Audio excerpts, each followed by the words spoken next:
Hey guys, I'm Caitlin from Leafy and Lone Plants, and today I'm going to be talking about 10 different plants that I think are super underrated, nobody's really talking about, and that you can get for a great price point. Now, I feel like I almost have to say it at this point. I filmed like 1,001 videos in this outfit slash hair slash like back to back right now, so if for some reason, you know, you've just been loving this channel and you're watching it all back to back, yeah, don't mind me. We're just, we're going in for it today. So with that said, we are just gonna jump right into the video with today's first plant. So the first plant that I have here today for you guys is one that I have recently been introduced to, and it is the Wojo Gem Vine. Now, I grow this guy outside on my patio. I believe they are traditionally an outdoor plant, but I'm sure in, you know, bright light settings inside your house, you can also grow them inside. So it of course has these crazy long vines on it that you can see. They're super fast growers. This guy's gotten even bigger since I have gotten him, but I'm gonna try and do a close-up. If you guys can see it here, it has these beautiful like pure white leaves up here, and then it has some more variegated ones kind of closer down to the stem, and the stem itself is even this beautiful like crimsony pink color. If you love the Hoya Crimson Princess or the Hoya Crimson Queen, and you know, maybe it's a little bit outside of your budget, then I think that this guy is a great alternative. Check out your garden center. So yeah, great plant to add to your collection. Plant number 2 that I want to talk about today, and don't mind the fact that it's still in its nursery, like disgusting, not pretty pot, is this Canna Tropicanna. Now, if you may have seen it already, I actually did a video a couple days ago about canna care in general for my purple canna, and after doing like research for that video, I saw this variety and I absolutely fell in love with it. I was like, oh my god, I have to get this plant.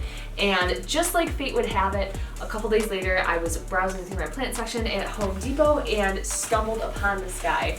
Now, I compare this guy to looking like fruit stripes gum. Literally so many beautiful colors. It's like a complete rainbow. This guy actually just flowered, but I did have to deadhead it because the flowers were done. But if you're looking for like just this gorgeous big leaf, colorful plant to add to your collection, I could not recommend this more. I think that this plant's like a way cooler alternative to the philodendron Birkin. So let me know down in the comments, what do you guys think? Do you guys think that this is like the outdoor alternative to the Birkin, or do you think I am losing my mind here? And I really hope that the camera's actually picking up what beautiful colors this has. I almost feel like the light that I have going over here is kind of washing them out, but trust me when I say these guys are beautiful. Plant number 3 that we have today is one that I kind of stumbled upon by accident almost. So I got this guy a long time ago. Okay, well, not like a long time ago, but like like 4 months ago. And he literally, when I got this plant, it was like this big. I'm pretty sure I bought this plant for like $2, and at the time I had no idea what this plant was.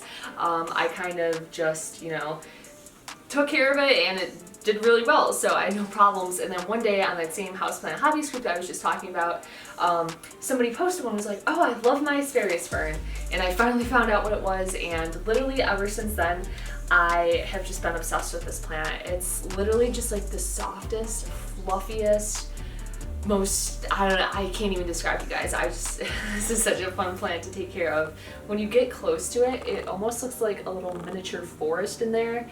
And I really just have to say this plant's been an absolute joy to grow. Typically I kill every fern that comes into my house, so if you're like me and haven't had good luck with ferns in the past but really want one, then trust me, this is the plant for you. So much fun, absolutely love growing it. Plant number 4, I think it's number 4, I'm already losing track. It is this skinny leafed ice pick plant.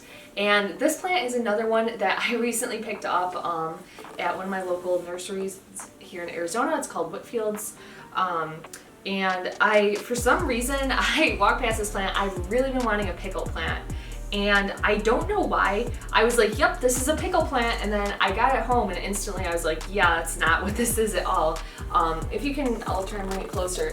It does kind of resemble that, but it's definitely a little different. And I'm not sure if the camera's gonna pick it up, but it it's so cool in the way that it holds onto water, because the water almost has like surface tension on the outside of the leaves, if that makes sense. Like it literally just sits on the outside of the leaves, and if you kind of like press into or bump into this plant a little bit, it almost like releases the water off it, which I'm sure isn't good for the plant, but it's super cool. And when I hold it up to the light like this, the water you can actually kind of see like glistening off of the leaf of the plant. But yeah, long story short with this plant, I actually had to download a plant identification plan, because I was posting it everywhere. I was like, does anyone know what this plant is? Does anyone know what it is?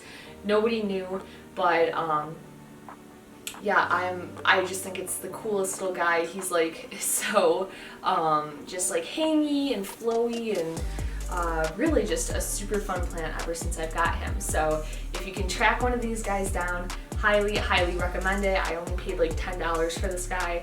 Never seen one before, not sure if they're rare, not sure if they're common. The price point tells me that it's probably a pretty common plant, so if you can find one of these, 10 out of 10, absolutely get one.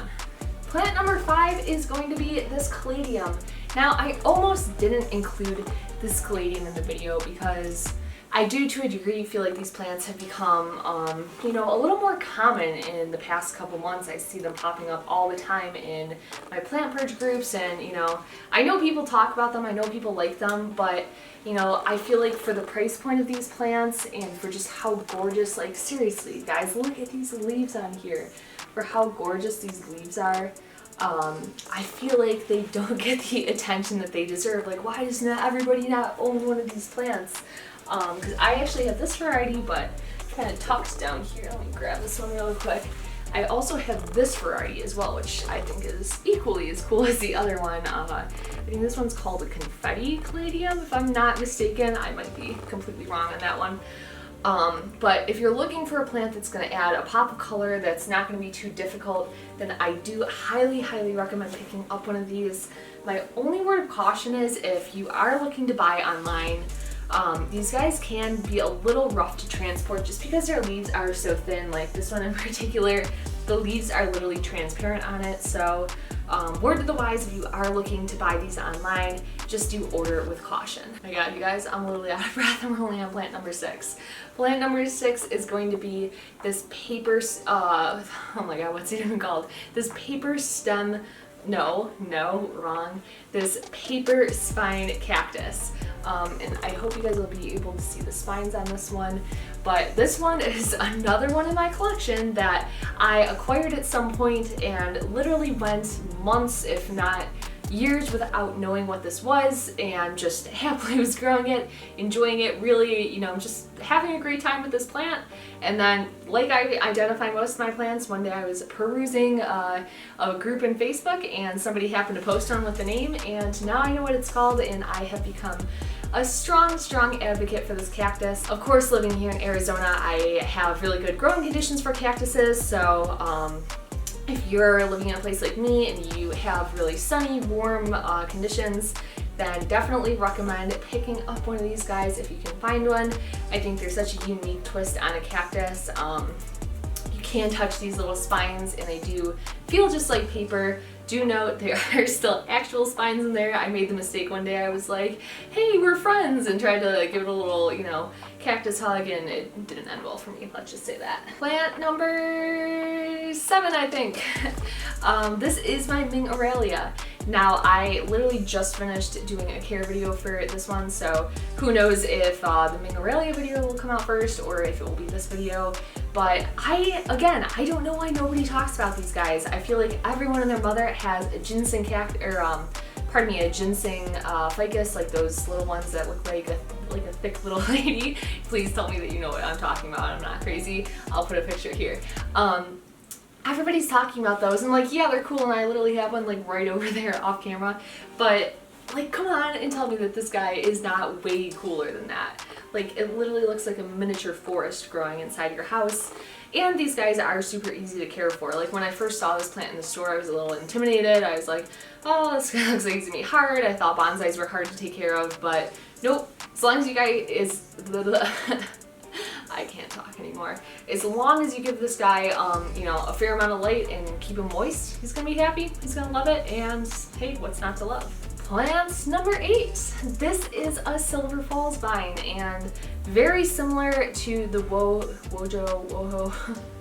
Oh my god, you guys, I'm losing it. Very similar to that plant. This guy is crazy long. Like, I literally can't even have the whole thing in the frame at a time, and I also literally just had to like untangle this guy when I brought him inside because there's a lot going on here. But I literally see nobody talking about this plant, and for one, it grows super fast. For two, it literally, like, from afar, it looks like a string of hearts. So there's that. If you were to buy a string of hearts that was this length, let's be honest, you'd pay like an arm and a leg. This guy is not expensive at all. I think I got this guy for like $14 or so, and like he's crazy long.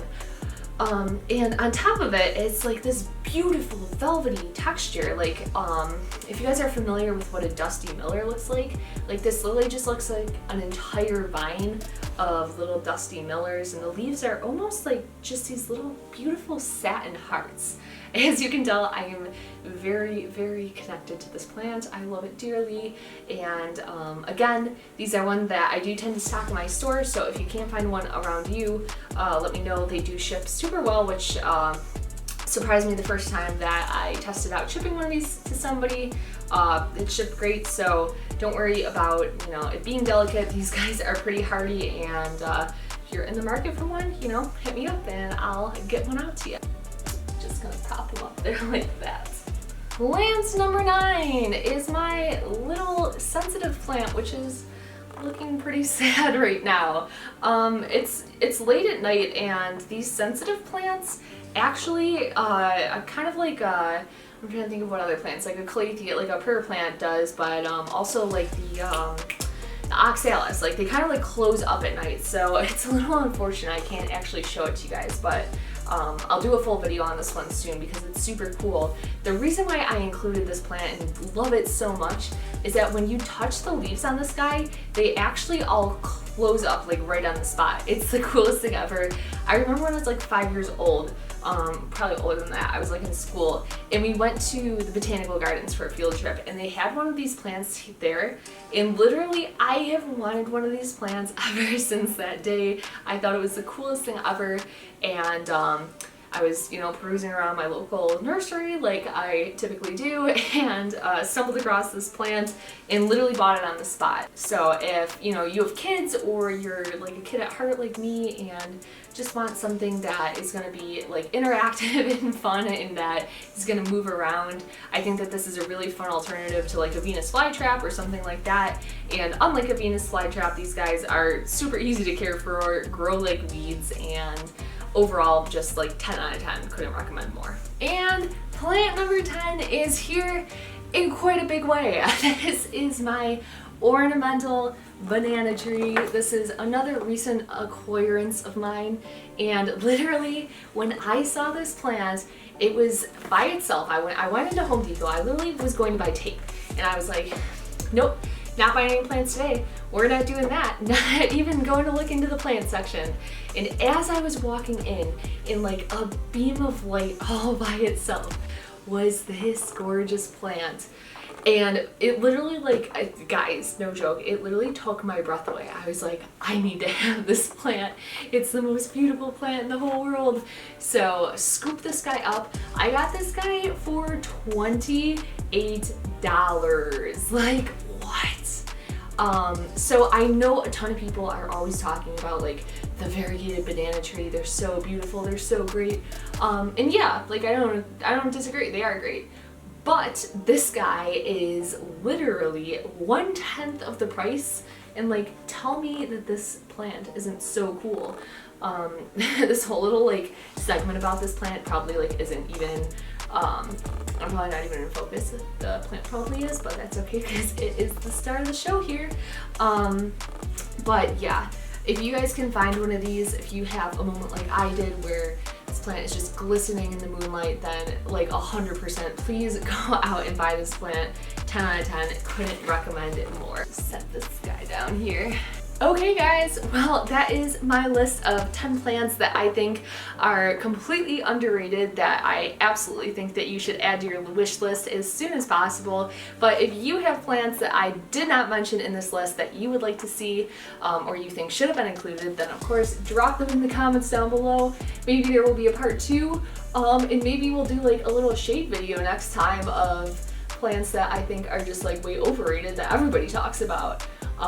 So yeah, let me know if that's a video that you'd be interested in, and thanks so much for watching this one. If you thought it was a fun video, give it a like, don't forget to subscribe, and I will see you guys in the next one.